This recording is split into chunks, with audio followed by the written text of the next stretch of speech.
मनमा दुख्छ यादहरू रातभरि रुवाउँछ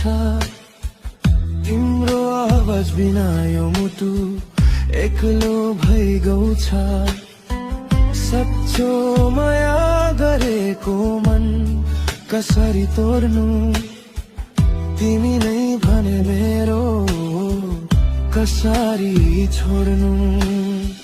वेते पनि के भन्नु